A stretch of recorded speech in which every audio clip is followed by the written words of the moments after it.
Good evening and welcome. Thanks for joining us tonight. My name is Rod Goldhahn. I'm one of the vice presidents of the Brown County Taxpayers Association. Taxes. That's a necessary mechanism to pay for governmental shared services. As citizens, we accept the fact and we're prepared to pay our fair share. It's also our right and responsibility to know how we are taxed, why we're taxed, and that those dollars are used efficiently and effectively. That's one of the missions of our association, to educate our citizens about governmental taxation policy and encourage our active participation in the development and the execution of those policies. With the recent sunsetting of the Packer sales tax, there's been much discussion about the county continuing that 0.5% sales tax. Our organization is opposed to that. We poll the county board candidates each election cycle and ask them to sign a pledge that they will oppose that tax. And most recently, our president, Richard Parent, spoke in opposition to that tax at a public forum with the county board. Earlier this year, you likely saw reports in the news about the United Tribe considering 2 new taxes, a seat tax on flights out of Austin-Straubel and a sales tax collected by businesses that sit on leased tribal land. Now, because the tribe has a closed governmental system, we don't know much about the debate that went into those decisions or the legal mechanisms behind them. So there's a lot of uncertainty. And for an organization that's focused on promoting educated citizenry, that was a problem for us. So that brings us to tonight's speaker, Elaine Willman, who will be speaking to tribal taxes and jurisdictional expansions in eroding state and citizen sovereignty. Now that's quite a mouthful. However, Ms. Willman will help us make that easier to digest. Elaine is a national expert on federal Indian policy, having researched and lived on 3 Indian reservations over 25 years across the country in Washington, Wisconsin, and Montana. She holds a master's degree in public administration and is the author of 2 books, Going to Pieces, The Dismantling of the United States of America, 2nd edition, and Slumbering Thunder, a primer for confronting the spread of federal Indian policy and tribalism overwhelming America. She's a familiar face to many of us. From 2008 to 2015, Ms. Willman was the Director of Tribal Affairs for the Village of Hobart and continues to provide consultation services for the village. She is frequently a guest on radio talk shows across the country and provides keynote presentations and workshops upon request. Just this month, Ms. Willman was part of a national talk show with Alex Newman, writer for a New American magazine, speaking to connecting the dots using indigenous people to destroy private property. Elaine currently lives on the Flathead Indian Reservation in Ronan, Montana, which I might add is one of the most beautiful areas in the country if you've never been there. Now, I understand she got some advice when she was moving from Wisconsin to Montana because the Flathead Valley where she resides is grizzly country. You've got the Mission Mountains to the south of her and the other mountain ranges around there. So she was told that if you go to Montana, you need to buy a truck and you need to buy a gun. And she said, okay, I can deal with the truck, but what kind of a gun do I buy? Well, that depends. If you want to shoot the bear, you need to buy a big one. If you just want to shoot your husband in the knee so you can outrun him, then you can buy another one. So please join me in a warm returning welcome to Elaine Willman.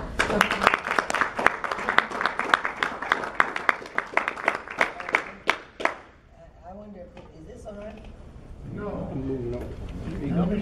Oh, I didn't turn it on before I started. Oh, I'm a little technically challenged, so I'll let you. Should be a button right here. There you go. Is that on? Oh, that's on. There you go. Okay. Sorry, thank you very much for that wonderful invitation. I really would like to thank Brown County Taxpayers Association for inviting me here. I used to go to those monthly meetings and see some wonderful, some wonderful or familiar faces. We're not old, you know what I mean? So I've been gone 1 year and 3 months from Hobart, and I guess I have to tell you that my dad was a traveling insurance man, and we lived all over the Northwest when I was growing up. I went to 7 schools in the 2nd grade, you know what I mean? And as I grew up, we never really settled down anywhere. And then I went off to college in Washington, and then I married the kid's father, who was a career Army officer during the Vietnam years, and we kept on moving. And I don't have a hometown per se. And I don't have even a home state, you know. I've just lived in a lot of places. The longest I've lived anywhere was on the Yakima Reservation, 16 years. My friend Jackie's here, so have her with me tonight. But I lived here in Hobart 8 years. And when I got off the plane Monday night and jumped into my friend's car, it was like I never left. And it's like, it's so good to be back, and it feels like hometown. And that's one of the things that drives me, because one of the things that most impressed me about the folks in Brown County were the wonderful large farm families, you know, and when I'd ask somebody, have you lived here long? Oh, all my life, you know, and I remember being in Hobart once and I said, were you born here? And when I say here, I think Wisconsin, and they say, oh no, I was born at De Pere. You know what I mean? Just a little territorial, you know what I mean? But what is coming to mind is one of my favoriteest folks that I met is the wonderful Joan Reedon here. And Joan has 11 children and 40 grandchildren and 20 great-grandchildren, 25 great-grandchildren. And the Reedon family, they were big dairy farmers in Hobart. They were part of the stability of the village of Hobart. And Joan was also an activist before most of us were, and has contributed to the stability of that municipality and Brown County in a big way. So it was just a joy when her son and his wife brought her up this evening. So I want to make a few disclaimers. I'm here to talk about taxes and federal Indian policy and how those two connect.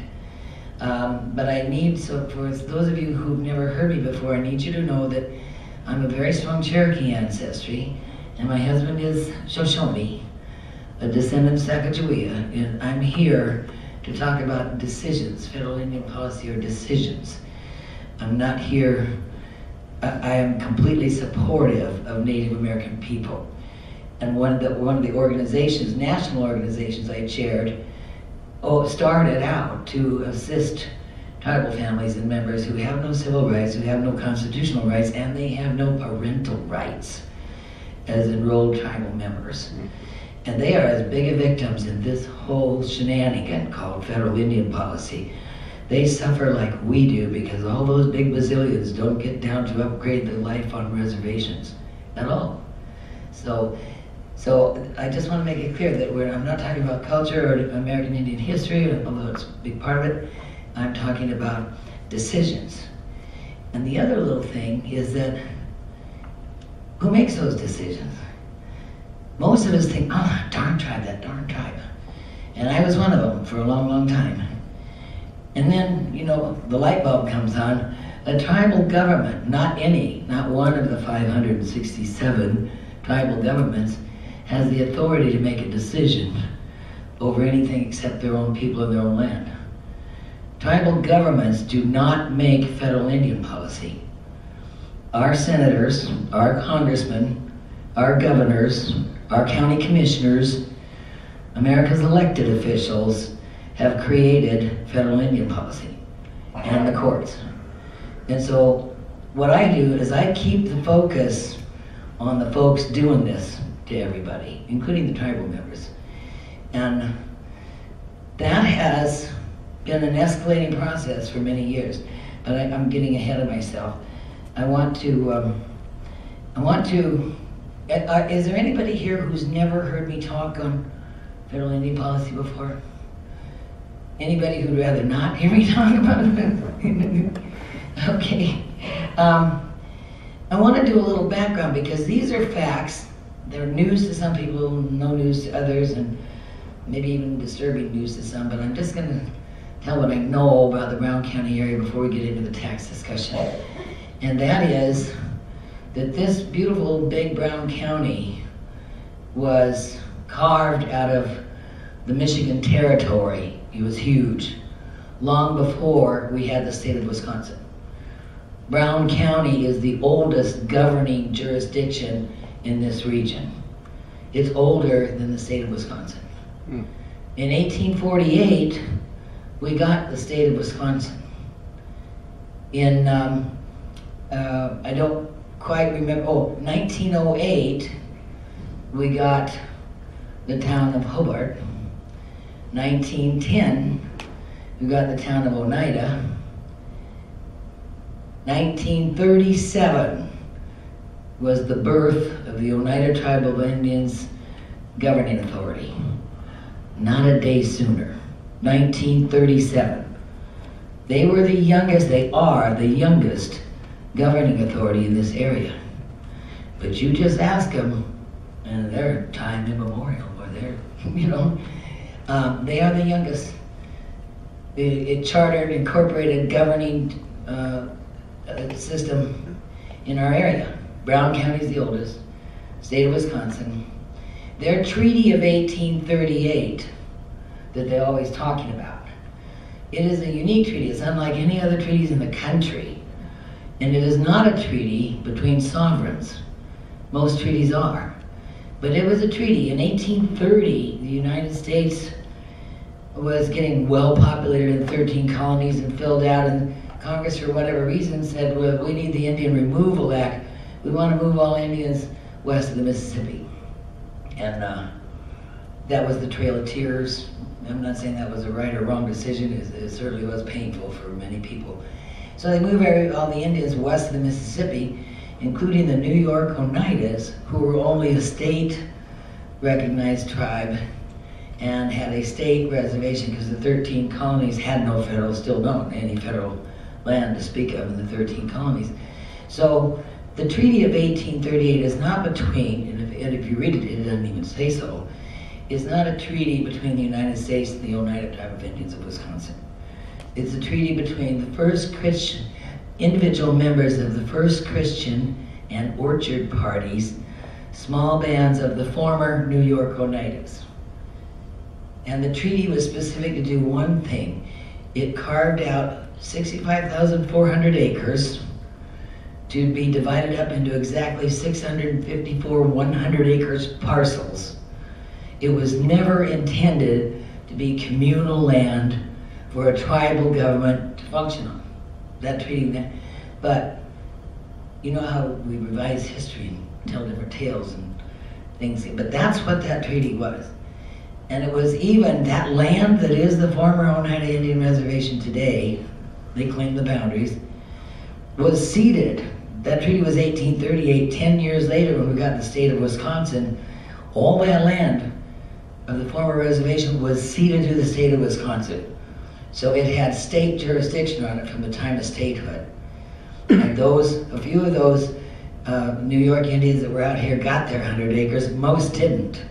So by the time the Dawes Act came along and they actually got their acreage, the whole reservation was allotted out. But my point is, this is the youngest tribe, this is the youngest governing system, and the only tax advantage the tribe should have is a tax-exempt status on their trust land. There's even questionable law and history regarding how they became federally recognized in 1937. Little shenanigans. For example, when Wisconsin was a state and they chartered 2 towns. We had state jurisdiction. They bring in the town of Hobart, town of Oneida. First elected officials were Indians. And then in 1934, when this Indian Reorganization Act came out, they're thinking, oh, we could have our own government back. But prior to that, those Indian elected officials of Oneida and Hobart had gone down begging for roads. That's why they needed to be a town, to tax themselves and build roads. And they had the land and they had no roads. When they shifted, when the Indian Reorganization Act came on in 1934, these tax-paying Wisconsin citizens that lived on this former reservation and were subject to all Wisconsin laws, everything, and Hobart has box loads of letters from BIA officials saying, you're a Wisconsin citizen now. You can't hunt and fish just everywhere you want. You're a Wisconsin citizen. Oh, and oh, you're a Wisconsin citizen, you can drink.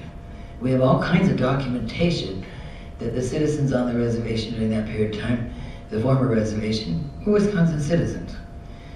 Then this act comes along and they go down, these former New York Indians, with land and who were then elected officials in the towns, they go down to Madison and they take out non-profit corporation papers from the state of Wisconsin to form a group. So they can apply for federal recognition. So, can you imagine Wisconsin citizens going down to Madison, forming a nonprofit corporation, calling themselves the Oneida Tribe of Indians of Wisconsin, and then applying to the Bureau of Indian Affairs to be a federally recognized tribe? Well, let's imagine the Brown County Taxpayers Association, a nonprofit corporation, saying, we want to be an Indian tribe too. You know what I'm saying? It was completely illegal. But in those days, it worked. And that's how they became federally chartered, even when it was too late. They had a year after 1934, they weren't chartered until 1937. That's why they're the youngest government. But let me move on. The Indian reorganization at that 1934 is a pivotal year for this area, because when they became in 37 a tribe, they were allowed to acquire land and remove it from the state's tax base. That act only allowed tax exemption. It didn't really cover jurisdiction. But as things get bent and areas get gray, now the mentality across the country of Indian trust land is, well, that's King's X, that's only for their jurisdiction, state and county and everybody else stay off. Well, that's not true either. The purpose of IRA was to give them a tax exemption only on the land, and Wisconsin state jurisdiction is still there. I bring this up because it matters when it comes to challenging additional tribal sales tax, or the newest fun thing, seat tax at the airport. You know, we're talking about a questionably recognized tribe on a former reservation that never had a treaty for that government, this government. It was for two little New York bands. So legally, taxpayers in Brown County, and legally, if the legal eagles around the county and the various cities pay attention to just the historical record, then you will see that the municipalities and the counties are in a position of strength when it comes to any unnecessary sales tax because of the jurisdictional status. That's a very important part of it.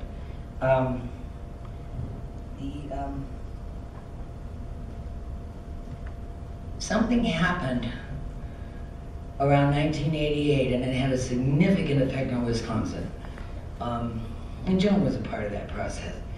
But in 1988, the Congress, again, our senators, congressmen, governors, then you had Governor Navajo Jim Doyle, you know, the folks that we elect to serve us were passing these major congressional acts really promoting and pushing out tribal governance, even tribal governance over non-members, even where their constitutions give them only jurisdiction over their own people in their own place. So, but a money wheel formed up right after 1988. And the money wheel was the Indian Gaming Regulatory Act, where these Class 3, where tribal governments could have these big Class 3 tax-exempt casinos. And most tribes didn't reach into their pocket to build them. The American gaming industry jumped right on board and said, hey, we'll get you federally recognized, we'll build your casino, we'll train your staff, we'll take a little management contract for 7 years, and you're up and running. So it's not just the tribal gambling. The whole American gaming industry jumped into this because prior to that, you had to go to Vegas, Atlantic City, Tahoe. It was destination gambling. But the Indian Gaming Act opened up the country for what I call McDonald's for the mob, Class 3 gaming casinos across the country. You know, it really was all tax exempt.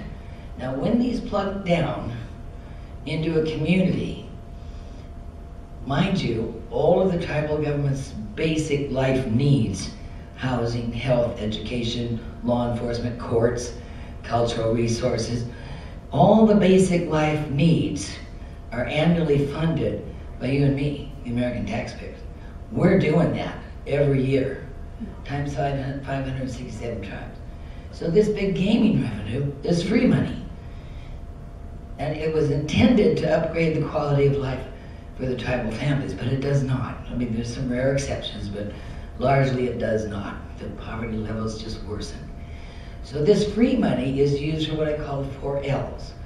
It has purchased lobbyists.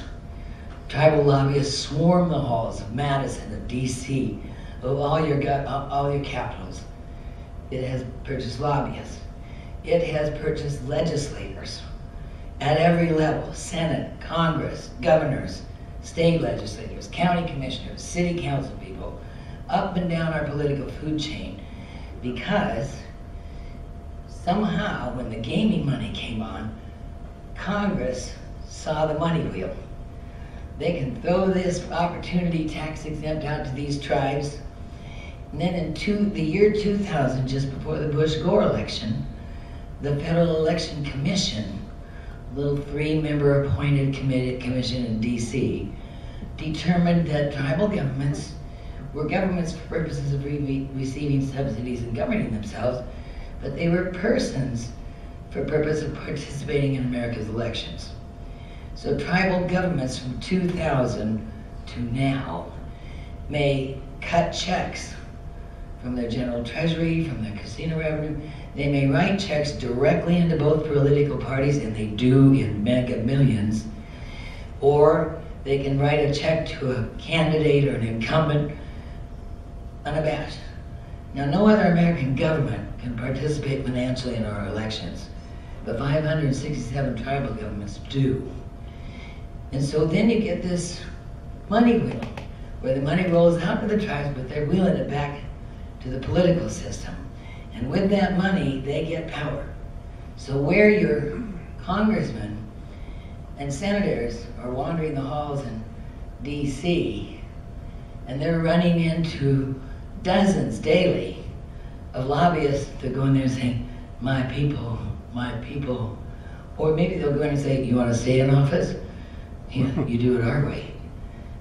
We have literally coin-operated elected officials now from a system that has overwhelmed both our election system, and it has shifted the allegiance of the people we put in office. Now, I've got some horror stories in Montana, but what I mean by that is we have elected officials across the country, and they're running for office and saying, my God, I'm born and raised in Arizona, I'm going to take care of Arizona, I love Arizona, vote for me. And they're in DC for maybe a month, and all of a sudden they're signing on to bills for tribal governments, pueblos, whatever it is out there. And every one of those bills has a direct consequence. It's a big benefit to a tribal government, but it's a direct harm and a burden that has to be picked up by the rest of us taxpayers. And these people that were elected, our senators, I'm going to carve out Senator Ron Johnson as an exception, maybe Congressman Duffy, but actually Wisconsin's in much better shape than most of the other senators and congressmen across the country. But these folks have now got a mindset like tribal sovereignty and the needs of these tribes is superior to the states they took an oath to serve. Now, when you figure of these 567 tribes, only about 1 million are enrolled members of these various tribes. A little over 1 million people in America are actually enrolled tribal members. 3 out of 4 don't even live on reservations anymore. So here we have 324 million people across the country, and we have 567 tribes representing 1 million. And all of a sudden, huge things are going to these tribes across the country, not because they're demanding it or they have the power to do it. It's our senators and our congressmen and our governors that are doing it. It took me a long time to snap to that, but that's what it is. The financial and political and the politically correct, you say no to a tribe, you're a racist. You speak unkindly of a decision, well, you're a racist. And nobody wants to be called a racist.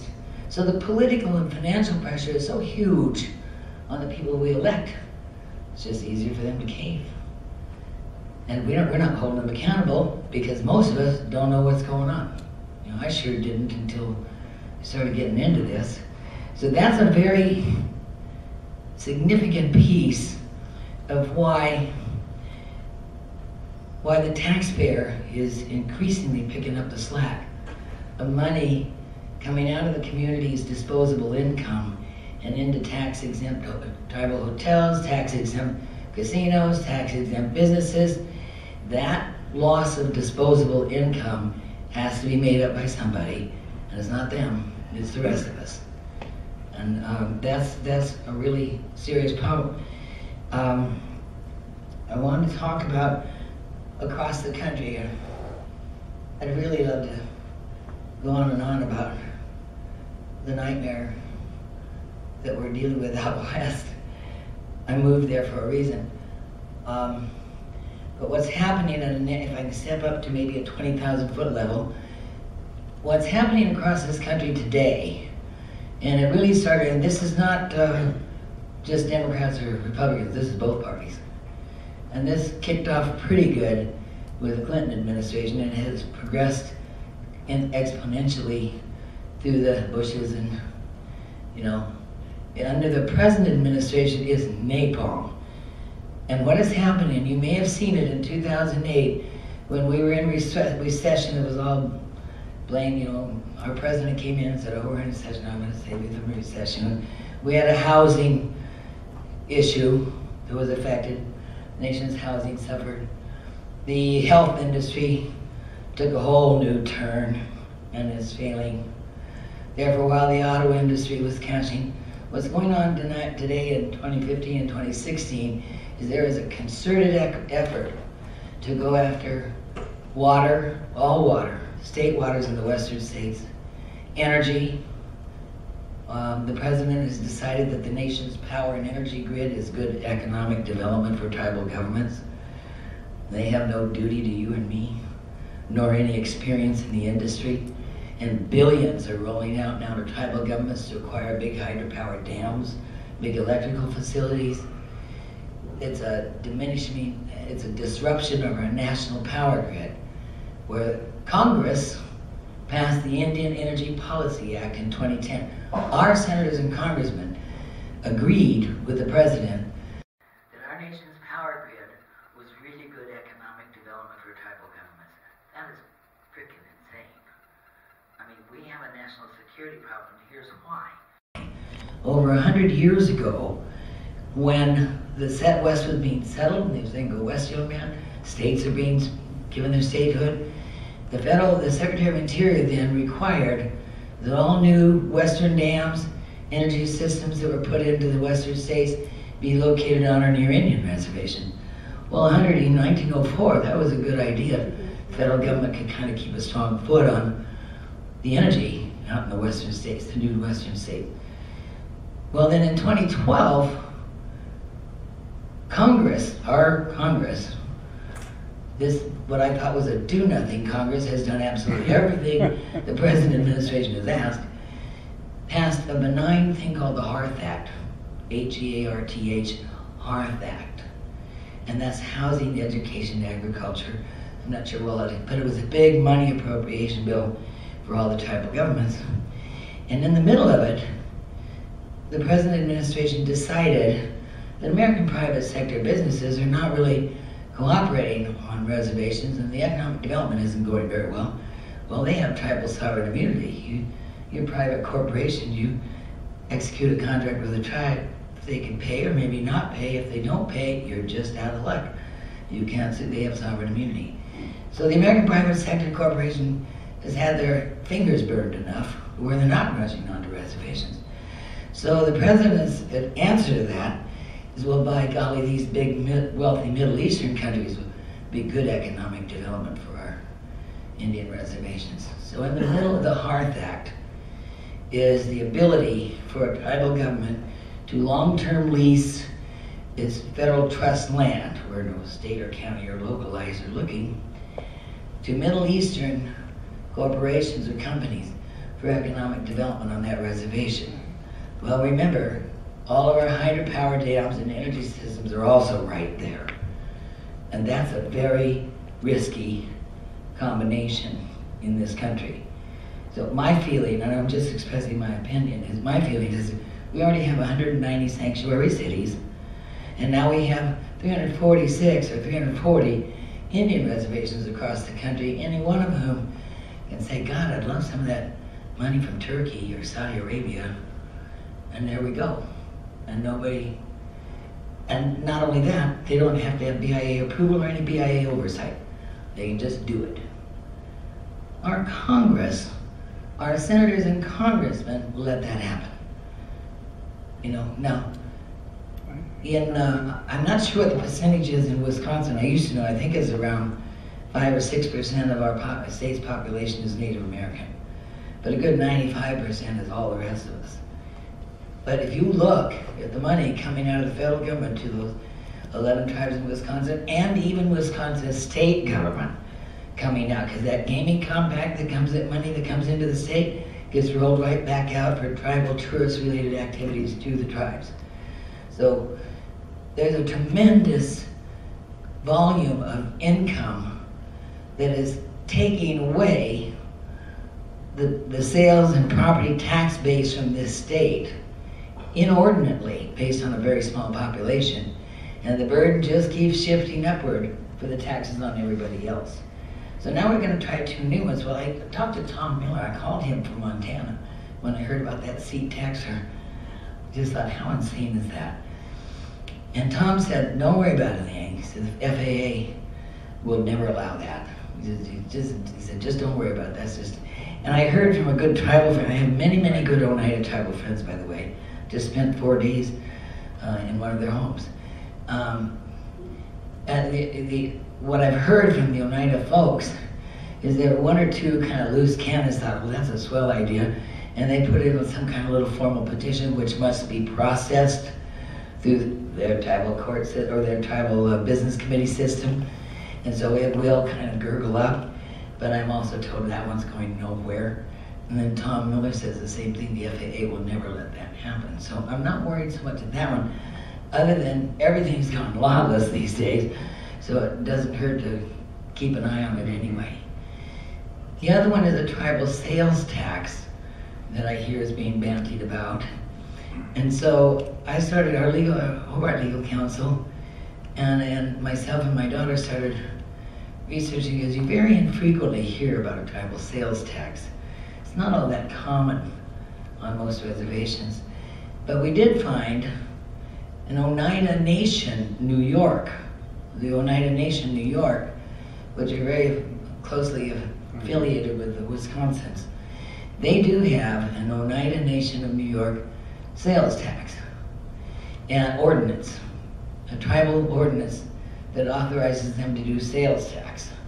That sales tax, if a tribe really wants to do that, it is legitimate. If you're in a tribal casino gift shop, or you're in a tribally operated business, they have every right to impose a tribal sales tax.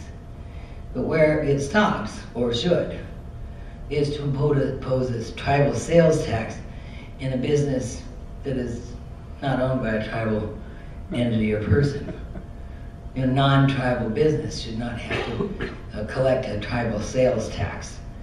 And so there would be some really serious legal challenge to look at if the Oneidas want to charge a tribal sales tax on any of their entities or any of their products. That's their business, and buyers can buy or not. Mm-hmm. But if they move to a point where they want, let's say some of the like Walmart, Festival Foods, and some of those folks on the Indian lease land, those are not tribal businesses. And if there is an attempt to assess a sales tax on that, I think there's a really legitimate, serious legal challenge that can be made. But I think people will vote with their feet. I used to do all my shopping at Festival Foods, Walmart, and places like that up on Mason. But if I were living here still, and they're going to add a tribal sales tax to everything else, I'll go elsewhere. So would most folks.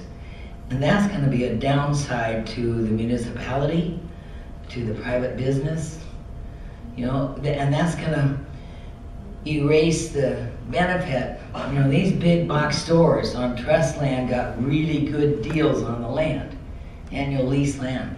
They got the land for a song, so they didn't have to buy the land. They could just build the buildings and open up a shop on tribal lease land. But if all of a sudden they're on this low rate leased land, and they've got a good thing going, and the tribe says, oh, we want you to add a tribal sales tax here. Well, that sort of counterbalances any benefit they had from a low lease. So, it's a in my view, it's a felony stupid move for the tribe to even think about. But there are those where enough is never enough. They just want more. And there are those thinkers. They're not the majority of the tribal members, but they're some of the radical leaders that just keep thinking, let's get more. And most recently, I just about fell apart. I heard that the Oneida tribe sued Hobart over $100 special event permit. And I mean, they sued them in federal court. They spent thousands of dollars going into federal court for a temporary restraining order, permanent injunction. By golly, they weren't going to get a $100 permit from Hobart. Now they'll do all kinds of deals with Green Bay, Ashwaubenon, state of Wisconsin, but you know that doesn't threaten their sovereign immunity. But by golly, if they have to get a $100 permit for Hobart, that's going to threaten their sovereign immunity. And so they take this frivolous case into Judge Griesbach, who has the light of reason, and he denied them the temporary restraining order. But the permanent injunction, they don't ever want to have to get a permit from Hobart. That piece will go forward, and we're kind of grateful for that. I mean, literally. Because if Hobart were to have a big issue and sue the tribal government, it's very difficult. They have tribal sovereign immunity, very difficult to sue. But if they're foolish enough to sue you, they lose their sovereign immunity. And you're sort of on an equal playing field. So they've just kind of thrown us in the perfect briar patch. And we're just kind of going to look at that.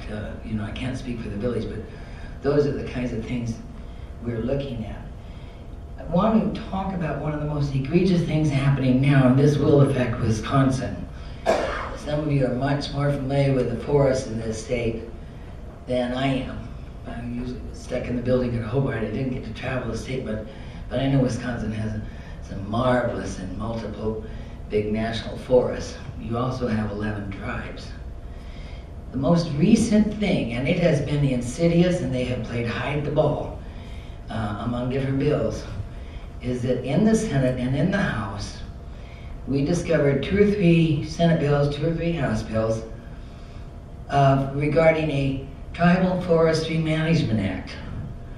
Tribal Forestry Management Act, wherein any tribal government with a reservation within 100 miles of a forest that has some cultural affiliation with that forest, or maybe it was their ancestral lands, may manage that national forest within 100 miles of any Indian reservation.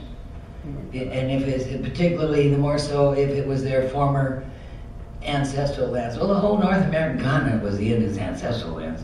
So just think about Wisconsin itself, because you folks live in that state. And think about the location of the 11 reservations in this state.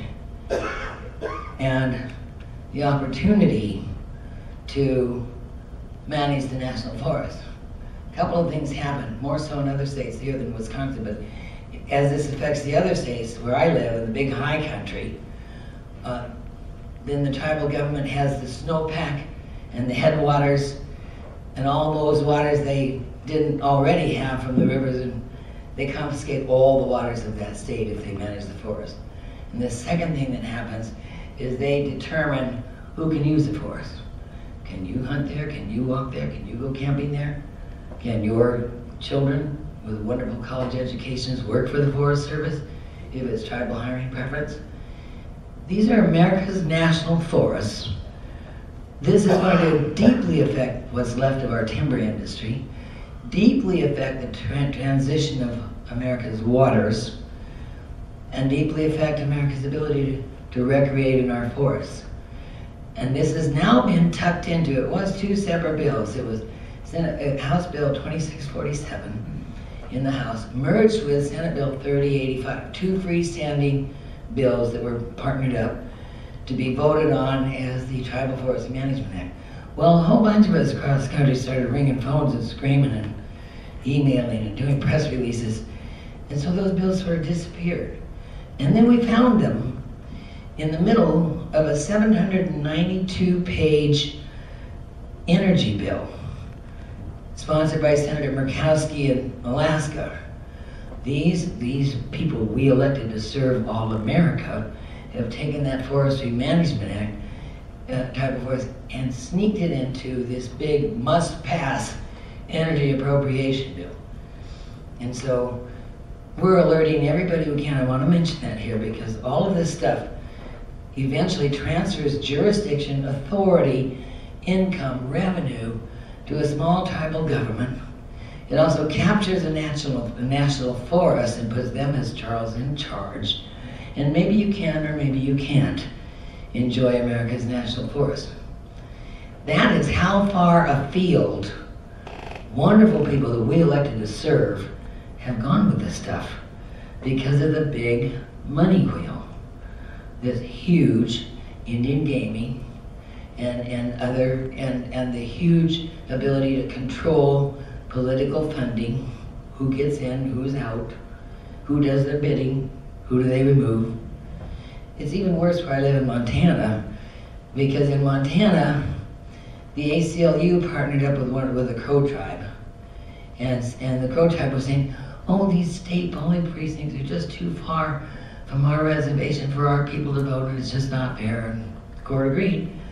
And so the state sprinkled state polling precincts around 7 Indian reservations in Montana. And the tribe positioned those polling precincts on federal trust land, where the state of Montana the Secretary of State has zero enforcement authority. So now the Native Americans are given a feast and a bus and money, and they go to these polling precincts on federal trust land where non-tribal members are kicked out of the polling precincts. State of Montana, the Secretary of State has no enforcement, and they just play with those ballot boxes and bring them inland. And that's exactly how in 2006, Senator John Tester was elected to the Senate, and he was the 51st Democrat, and it turned the Senate.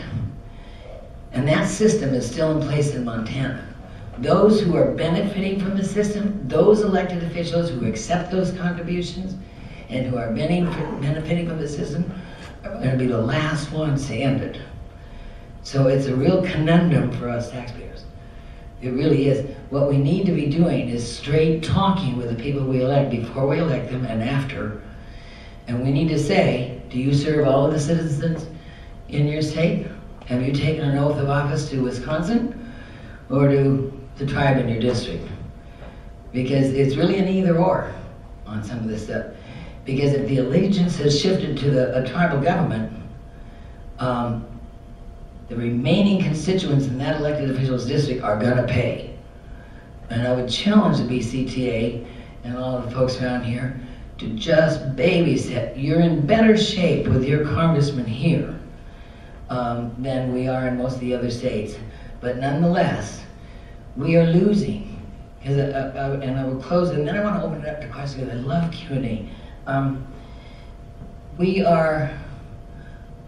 We're a young country, and we're the grand prize on the globe. We're 227 years old. We're about freedom and the pursuit of happiness and the Constitution, a republic form of government, and everybody wants a piece of us. The globalists, the internationalists, the Agenda 21 folks, the tribal systems, the radicals of the tribal system says we were here first, and they want their land back. Well, they're not just revising history. In the Western states, it's getting reversed. So we have this situation in the United States right now today, which makes this upcoming election so terribly critical, where the principles and policies of the Agenda 21 stuff, which I used to think was tin hat, I know it's not now, all of that language has been languaged in through the Bureau of Indian Affairs and federal Indian policy regulations they set out, consistent with Agenda 21. The tribes are extremely busy trying to become separate sovereign nations with the United Nations. And President Obama is more than interested and happy to help them become, he signed that United Nations indigenous thing. It means nothing without Senate approval. But nonetheless, there is this combination of strange bedfellows with similar but harmonious goals. If any of you just Google Agenda 2030 or you look on some of those websites, you'll see a map of the North American continent. That map no longer by 2030 does not show any of the 50 states of the United States. It shows 10 regions. And this movement to give water and energy to tribal governments and transfer state-owned waters and state resources to to tribal government is a part of diminishing state authority in the 10th Amendment and state protections of citizens' property. So, and then integrating this stuff into other federal regulations for tribes is spreading this. That's why I said the spread of tribalism. I wrote the Going to Pieces book in 2004, and the folks that we were interviewing, tribal and otherwise, were worried about these things in 2004. It's now 2016, and the Going to Pieces book has been put in a second edition with an index because it was prophetic. Everything the folks were really worried about is right here and pushing hard. And I'll give you a little example. Currently, I live on the Flathead Indian Reservation. My lights and power for the whole reservation is controlled by the Bureau of Indian Affairs as managed by the Little Tribe. That's to my light switch and computer, any electricity for the towns, 11 towns, hospitals. The Little Tribal government runs the power on the whole reservation. Recently, this Governor Bullock and Attorney General Fox of Montana and the majority of the state legislature thought it was a swell thing to give this little tribe all of the state's waters in 11 counties, the 11 counties that border Idaho. 20% of the state's water are now being transferred by the state to this little tribe in 11 counties, and the state's throwing in an extra $55 million state taxpayer dollars to help. And so, and the federal government has helped the tribe obtain a major, what they call a Black Start hydropower dam in Polson, Montana, which is on the reservation. So, the dam provides the water for the irrigation of the farmers, you know, and the tribe owns the dam and owns the water and decides who gets what in terms of water. The state has completely walked away from 35,000 non-tribal citizens that live there. Not only just abandoned, but we're in an adversarial, they're in an adversarial. The folks that live on the Flathead Reservation, and imagine this being the case on this former Oneida, have no government whatsoever to support them or help them. And their little town councils and county commissions are so tremendously uninformed and so tremendously bullied and afraid of the tribe that they literally grovel for any little dime, and they're no help to their property owners. A couple of the counties are facing bankruptcy. That's how bad it is. It's as though tribal sovereignty really is superior. But here's the deal, and I'll close on this. In our U.S. Constitution, there are 3 sovereignties, and they're in order. And the first one is yours and mine, my citizen, our popular sovereignty. That's the first one in the Constitution. And the second one is the states. You remember it was the 13 states that created the federal government. States. And the third sovereignty is the federal government's. To be a balance between federal government and states. Well, that's like this now. But those are the 3 sovereignties. There is no sovereignty, tribal sovereignty, contemplated in the Constitution, never was. The tribal sovereignty, that's why we call them federally recognized. They never used that term, but they are allowed to exist because Congress lets them. They are federally recognized. And they have an extension of the federal sovereignty, which is their quasi-dependent sovereignty. But if you listen to them, oh my God, they've been sovereign since the planets. And you know, you hear this stuff, but the Constitution is plain and simple.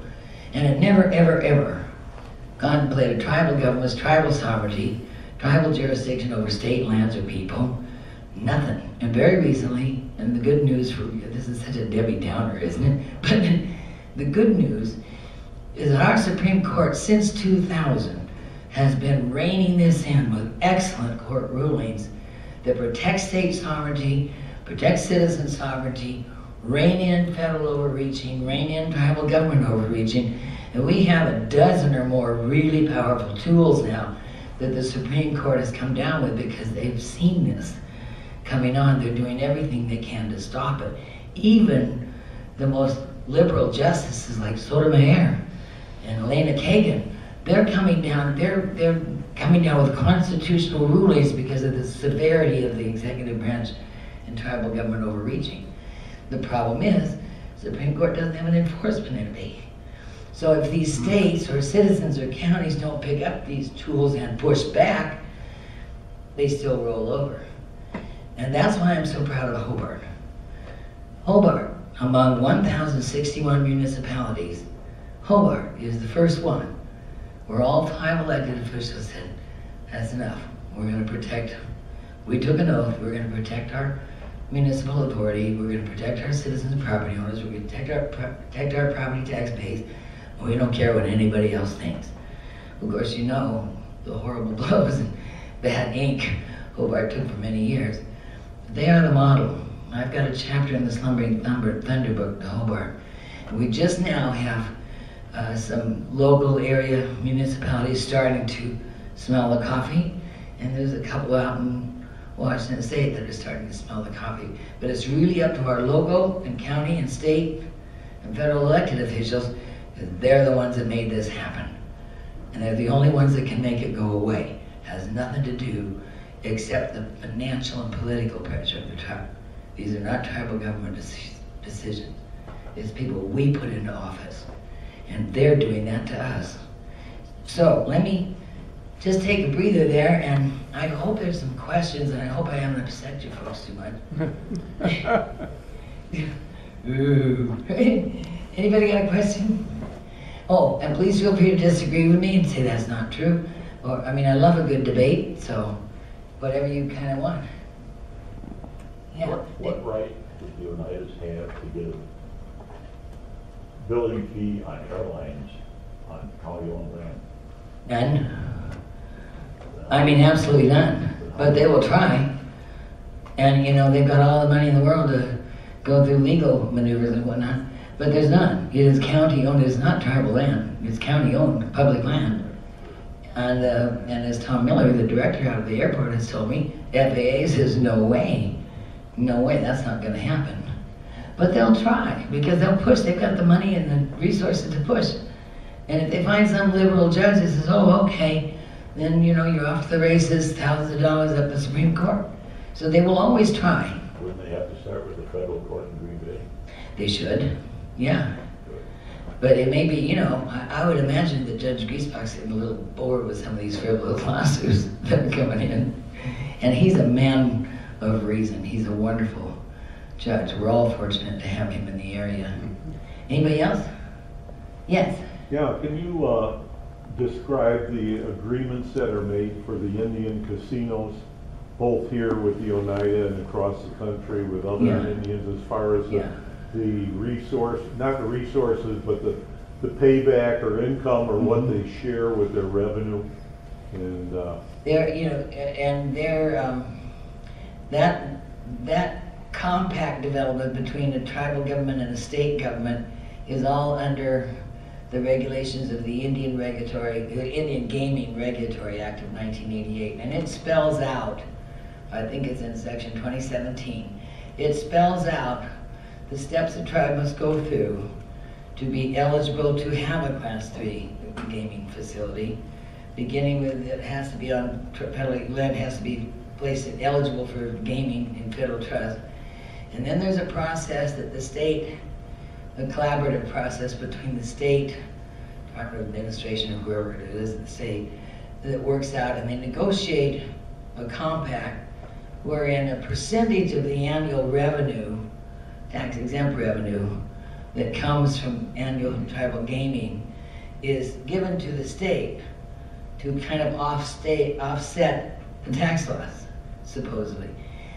In the IGRA, in the Indian Gaming Regulatory Act, that revenue that's coming to the state was initially intended and originally intended to be sent back to the host community of the Class 3 casino. So you have 5 Class 3 casinos in Green Bay and Ashwaubenon. Hobart doesn't have a Class 3 exempt casino. It's, the one by the airport is in Ashwaubenon. But if they were following IGWA the way it was intended, that annual money contributed out of the state through a gaming compact would be pushed back to the village of Ashwaubenon or city of Green Bay, whatever municipality was the host and lost the disposable income in the area. That was the intent of IGRA. That's never really turned out that way. Now that money is going to tribal-related tourism. It's not coming back to those communities. And that's another good question somebody ought to talk about. Another piece, and one of the reasons it doesn't come back, is again Governor Jim Doyle. State governments have no duty, no financial obligation, no federal trust, no state duty whatsoever to tribal governments. But they can self-impose one. And Doyle did that with Act 39. He just did that with Act 39 under his administration, and that set up an Indian office in every state agency. And that set up a Tribal Affairs Committee, and this state plays Santa Claus to the 11 tribes here, when it has no legal duty except what it has self-imposed. And no governor has been willing to rescind that. And you know, we were close to him, and we mentioned it to Governor Walker, but in the beginning, Governor Walker was so burdened with elections, recalls, re-elections, that, you know, we knew that there wouldn't be anything to do. But people ought to take a very serious look at Act 39, because that has authorized state funds. That's double dipping. That's the 3 scoop ice cream. That's federal money annually to tribes, state money annually to tribes, gaming money. You know? Did somebody have a hand up there? Yeah. I can't see that far, so you just have to speak up. How many compacts have you negotiated, or have you done any agreements with the state and tribes? Have you been involved personally with them? I've read and researched a No, few. I didn't ask you that. My I know. question was, I have not, no. Okay. No, as a public employee of the Village of Hobart or the City of Tompanish, those were not happening in those municipalities, so That's all I none. wanted. Okay. Anybody else? Let me off that easy. So, Yes, you just have to speak up. all right, I've heard talk for quite a while about the actual existence of the tribe and as a legal entity. And does that still have to go to the Senate, or what federal body is going to make, based on, I think, the years that they were supposed to have filed as a tribe versus when the government imposed a period of time? Am I stating that correctly? I'm not sure I understand that The question, IRA Rich. Act, Pardon? 1934, the IRA. Yeah. And They then received their 35. federal charter, That's I what think it was meant. May 1, Thank you. 1937, if I recall. And that federal charter authorized their governance and jurisdiction over their tribal trust lands and their people, and they were a formal government Okay. as of 1937. Now, the reason I mention the Treaty of 1838, and this is true for many reservations across the country, is in those treaties, the United States owned the land. And they executed treaties. They were really originally for two parties. They were really for tribal people, and they were for settlers. They were settling the West. Right. And they were saying, tribes, we don't want you fighting with each other anymore, and tribes and settlers, we don't want you fighting with the tribes anymore, and don't be fighting with you. So in those treaties, the United States promised protection to the Indians to live quietly, peacefully, communally within a bounded reservation. But those tribes did not own the land. The United States did. Those tribes did not have governing authority over the land. The Bureau of Indian Affairs did. They could live communally with any governing system informally they wanted. But it was the Bureau of Indian Affairs that had the governing authority over those treaties. And likewise, this Treaty of 1838, it was the Bureau of Indian Affairs that was ordering the 100 acres each to 654 folks. So when I say May 1, 1937, the Oneida Tribe of Indians was legally, chartered, federally chartered, as a governing instrument, having jurisdiction. That was their first year of actual jurisdiction that wasn't just beneficial use and occupancy provided by the federal government. So, yes? Just one more question. So a lot of the information that you have on tribes and their treaties and all this, you got that from reading. So it's your interpretation of what is right. Well, I also got that from working with legal counsels across the country and being directly involved in many. I'm just saying that Yeah. if my opinion and your opinion on reading one type Yeah. of a thing are, we have two different opinions. We do. So it's your opinion. We do. And this is truly only my opinion. I'm not speaking for any other entity or any other person. So thanks for pointing that out. I see somebody back there. Yeah, I guess I'd just like to kind of dispute some of the facts that you Okay. have spoken tonight, specifically that maybe your claims that a former reservation and that the tribe was Oneida has been only formulated since 1937. Mhm. I don't think any of that is true. I think that's all like falsification and just your point of view. There's been several treaties with the New York Indians, which specifically named Oneida Nation. There's a Canandaigua Treaty of 1794, yeah. which also Yeah. states Oneida specifically in there, offering peace and friendship for helping the American government in the Revolutionary War. Yes. So there is a long history here, and I think it's very misleading for you to state that the government has only been here since 1937. It's just the government that you recognize since 1937. We had the chief system here up until then. Yes. And then our people voted to go to a different form of government, that is the IRA government that's Yes. in place now. So Yes. we are actually probably one of the longest standing governments in the state of Wisconsin, along with the other tribes. I think that's misleading for you to make statements like that. Well, thank you for bringing that up, because it's true. Even on the Oneida Tribes letterhead, the Oneida Nation, the Oneida people in New York fought along with George Washington, and they have always, in the Treaty of Canandaigua of 1794, promised peace and friendship.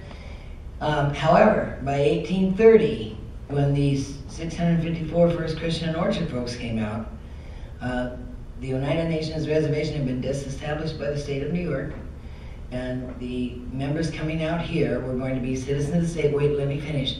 But here's one of my point. Ancestry and familiarity of ancestry is not governance, and it's not jurisdiction. It is ancestry. And maybe it's promises, and maybe it's, but it's not jurisdiction. Now, one of the things that's happening right now is there's a big federal and international movement, as I know you folks are aware, to put jurisdictional legs under Aboriginal ground. Put jurisdictional governing authority under places the ancestors walked. And to put governing authority since time immemorial. That's happening now with big push from the United Nations, big push from the White House, big push from a number of our senators and congressmen. That's happening now. But I would ask you, we have a whole North American continent that's Aboriginal. A whole North American continent of which ancestors roamed. We also have the United States since 1789, which is a government too. So my opinion, and it's supported by substantial research and much in the way of legal counsel across the country, my opinion is that anything that is pre-constitutional or extra-constitutional is unconstitutional. And this is where things have blown out of proportion. This is where we disagree. Were we to follow the dreams and desires of the indigenous people of Canada and North America and all across here, were we to follow and say, oh, okay, you can have jurisdiction over all your ancestral lands and all your Aboriginal lands, we'd have to find some ships for 324 million American citizens. And it's just not feasible. And there's people like you and me need to sit down and find solutions. And I have welcomed these kinds of debates and talks. I have no problem with finding middle ground, happy medium, live and let live. But I will always oppose tribalism and tribal government overreaching the constitutional and civil rights of the other folks in the country, and spreading across and taking out state authority, and ultimately taking out the United States authority. That's something I will always vigorously oppose. Yes?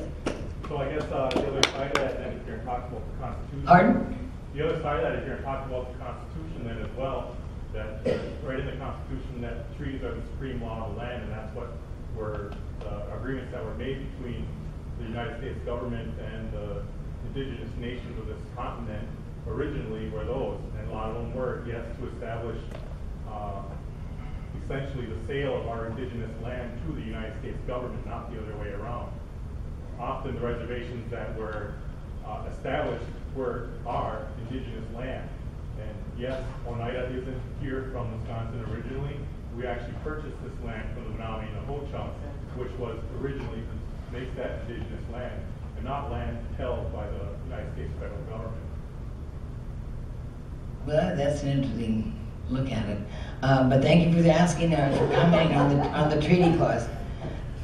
No, thank you for commenting on the treaty clause in the Constitution, because it's true. There's a phrase that says treaties are the supreme law of the land.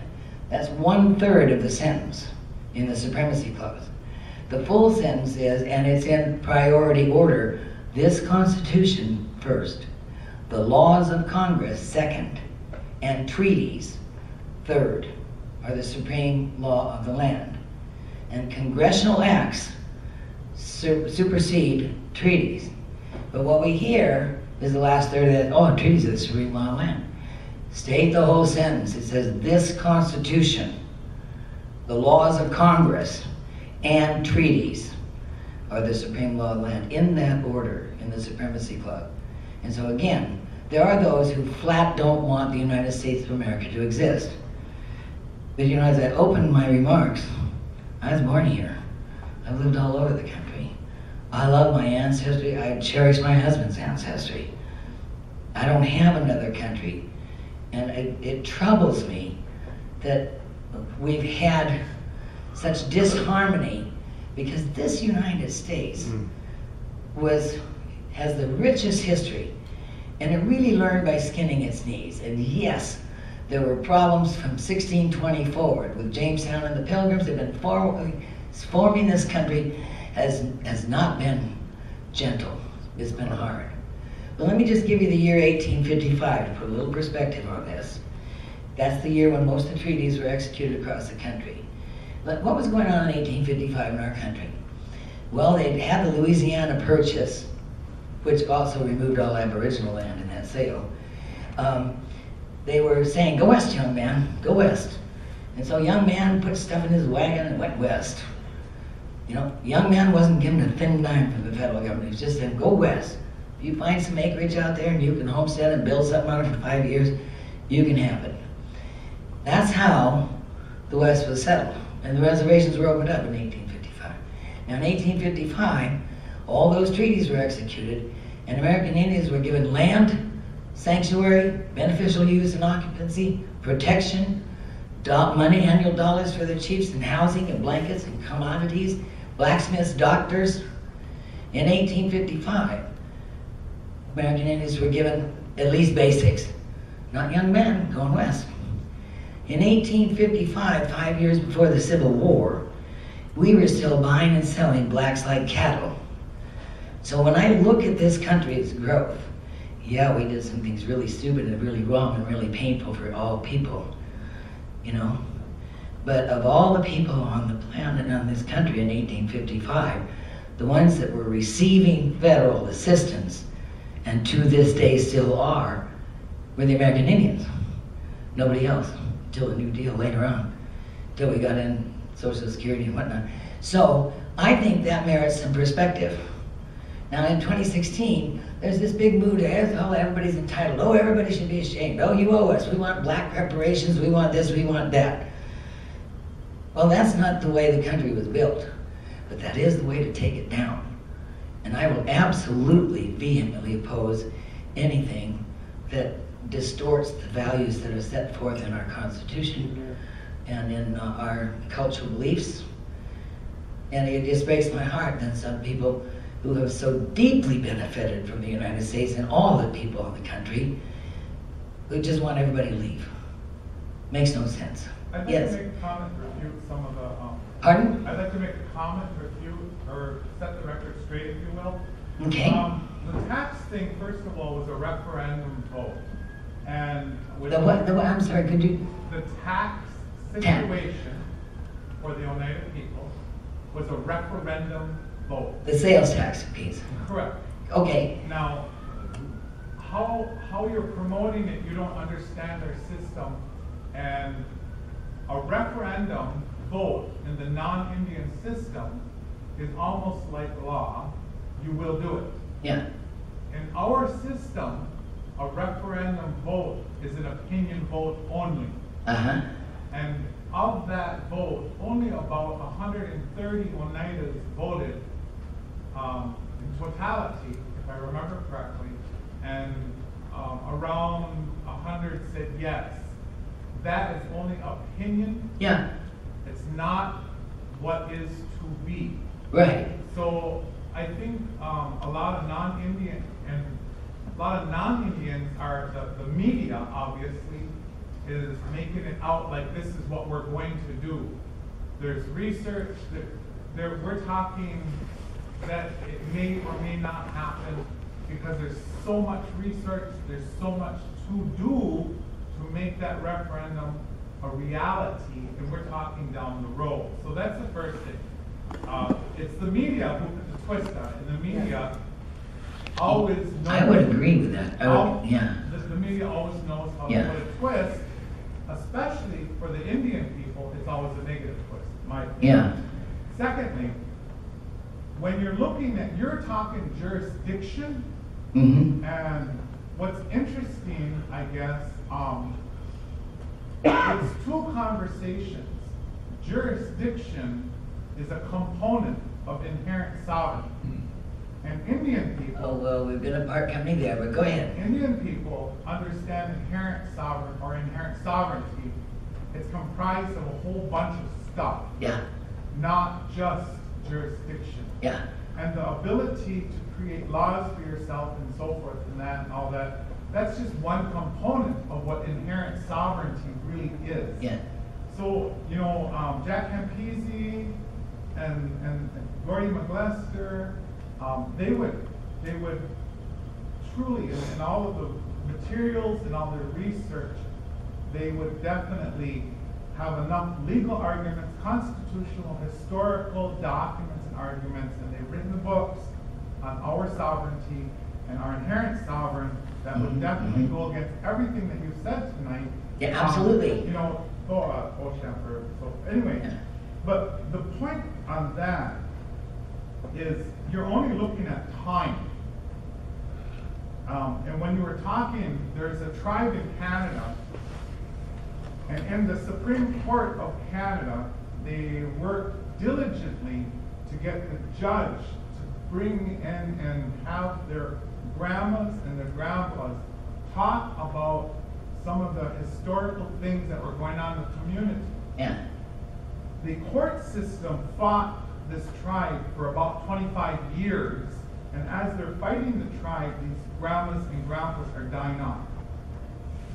Ultimately, Supreme Court justice in Canada allowed the remainder grandmas and grandpas to come in, give their oral testimony, and it was part of the record, and the Indian tribe, what they were fighting for, won. So you're only looking at a one spoke on the bike. There's so much more to Oneidas and to the Oneida Nation than just 1937, and we can go back Right. 2,000 years at minimum. yep. You can go back to time immemorial. Correct. Absolutely. And the point I'm trying Yeah. to make is, you say we're not legally a government, and whether you realize it or not, that is so hurtful to Oneida people. No You doubt. are- No doubt. You are hurting. Yeah. You are consciously Yeah. trying to hurt us by saying that, and it's very hurtful. I will say Yeah, that I'm so offended by that statement, not because we don't have the right, it's because we've always had the inherent right. And it's not Okay. something that we can describe by a piece of paper, it's within us. that's right. And that's what you don't want Yeah. to understand. All you want to understand is say, they're not legal, 1937. May I And read? that's all I heard. Okay, I know that's all you heard. So I think the last thing I wanted to say is on IGRA, a lawyer will argue this or this, however you pay them. So you can go around the country and get as many lawyers as you want, and if you pay them, they'll argue against this or they'll argue for that. The IGRA, I would recommend somehow you go back and you read it, because what you told people tonight was totally inaccurate, 100%. It wasn't even close on how the state contracting works, you're welcome. on how the Indian Gaming Regulatory Act works, and the reality of it is because. Okay, my turn, because. Well, let me finish, please. I'm almost done. I hope so. Because we are inherently sovereign. Inherently sovereign, I love that word, inherently. And yet, IGRA was enacted after Indian gaming. It was a way that the federal government, the state government was so trying to get their hands on this, and this idea of mobsters, really? Oneidas have never had mobsters. We've made our own mistakes, let me tell you.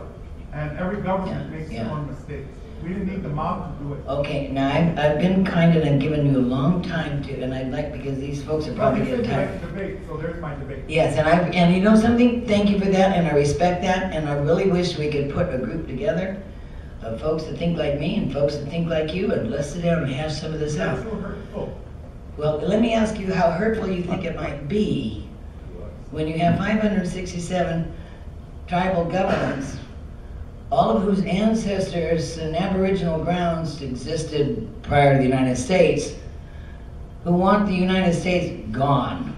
I don't hear How that. hurtful is that? I don't hear that amongst Indian people. Oh, well, you do. But okay, my turn, and I want to respond to the inherent sovereignty thing. Because that is the big umbrella, inherent sovereignty. Here's what inherent sovereignty is. Within the Brown, wait, it's my turn, I appreciate your respect. That was your opinion. This is your opinion. This is my opinion, but it's not without foundation. You can accept my opinion or not, but this is my opinion and it's not without foundation. Within the Brown County Taxpayers Association, within the Boy Scouts of America, within any Indian tribe, within several clans and families of Neanderthal man.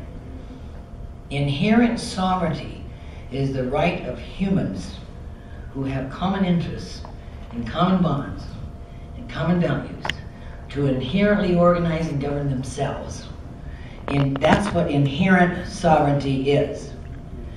The new mantra that everybody's chanting, and you guys have it down cold, is that, oh, inherent sovereignty predated the Constitution and it has governing and jurisdictional power, and it does not.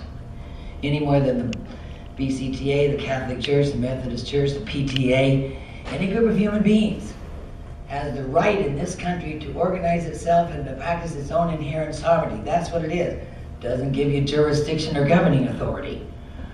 And when the National Congress of American Indians, all the folks say, hey, let's push out this inherent sovereignty because it's ours and we were here first and all that stuff, I strongly disagree.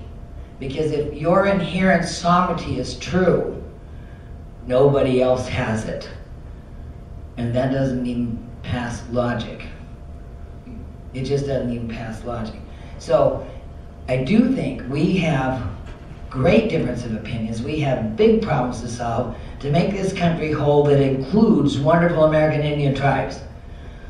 But until you guys are willing to sit down with people like me and we can sit and talk turkey and work with our elected officials, we're going to just be meeting in the courts. That's all we can do because we have the right to defend ourselves as much as you do. I got a question for you. Yes, How does a group of people become sovereign? they have an inherent sovereignty. No, I'm asking you. How does a group of people become sovereign? They can get together and decide that they have common interests. So where do they go to become sovereign? It's an inherent, internal, human, inalienable right. So you're acknowledging that Oneida's inherent sovereignty is right? their inherent sovereignty is right. And their inherent sovereignty has existed since the first Oneida came on the earth. So everything you just said was irrelevant. No, it's not. The inherent sovereignty of... Agreement, that's what you're saying it comes from. Well, I'm not sure I get you on that. Say it again. Okay, I'll rephrase that. Where do you go to become a sovereign? You don't go anywhere to become a sovereign. How do you become a sovereign? Humans are born that way in the United States. How did the United States of America become a sovereign? The humans that came onto the continent, and they did not come on as conquerors, but the human beings that came onto this continent and managed to take 155 years to grow Jamestown to the 13 colonies to 1789 to the United States. Wasn't the first settlement in the United States? I realize that. There were settlements here in Green Bay in the early 1600s. Yes, I certainly do. But anyway, Elaine, I would recommend that yes. the document in the meeting end as it is speaking right now. We've spoken and everybody's had their opportunity. Yes. And everybody should just sit back now and Digest. reflect and move forward on the words. She says she liked Well, but this isn't an evening of debate. But I'll give you my card. You were the one yourself that said you like a good debate, and that's what's happening now. Yes. You guys want to. And I'll be happy to give you my cards, and you can reach me by email. And as long as This you're is a not... Brown County Taxpayers Association meeting tonight. Yes. And I believe that. No, we need to close this up because... And I would like to say that it is time to close it. Yeah. Thank you for your opinion. No, sir, I'm sorry, they're trying to close the meeting. I want to thank you very much for allowing me to be here. And who's your BCTA rep to come up and close the meeting?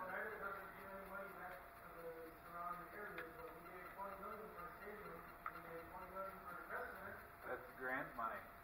Yeah, well,